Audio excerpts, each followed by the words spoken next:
hello everyone स्वागतम जनाइছো मोर अन्य eighty ब्लगले আজি আহিছো আমি মামাক চাবলে কাৰণ আমাৰ ইয়াতে আহিব আজি মামা আৰু হেহে আমি আহি আছো চাবলে আৰু ইয়া ইমান মানুহ দেখিছেনে কিবাকে যেনে তেনে পাৰ হৈছো আৰু গাড়ী মাজে মাজে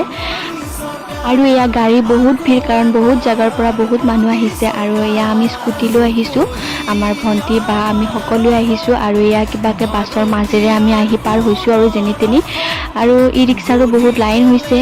যেহেতু চৰকাৰৰ ফালৰ পৰা গাড়ী দিয়া হৈছে সকলোকে আহিবৰ কাৰণে সুবিধা কৰি আৰু ইয়া লাইন পাতি পাতি ই ৰিক্সাবিলাকো ৰখি আছে ইয়াতে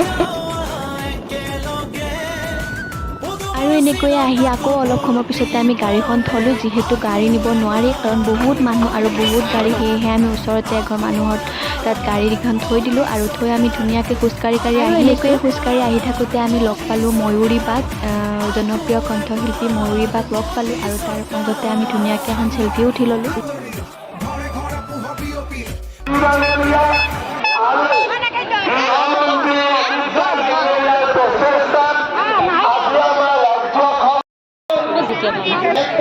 কোনো দুৰ্নীতি নাই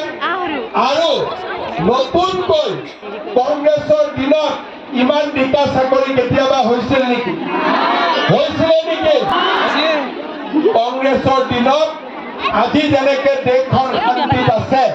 আগতে দেশখন ইমান শান্তিত আছিলে নেকি আজি আপোনালোকে চাওক মোদী ডাঙৰীয়াই আমাক নাই ইলেকশ্যনৰ পিছতে বিগতৰ ঘৰত যাব সবকে আমি এখন ৰেশন কাৰ্ড দি দিম হ'ব কাৰণ ৰেশন কাৰ্ড খবৰ আছে ল'ৰাক গ'লে এটা গেৰেণ্টি দিব লাগিব যে কোনো ল'ৰাক পিছফালে মটৰচাইকেলত ছোৱালী নুঠায়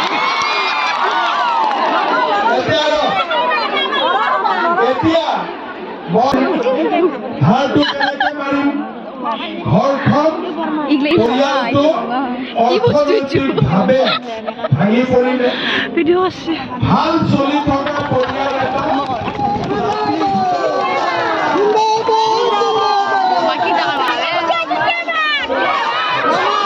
আৰু এটা যোগদান কাৰ্যসূচী আছে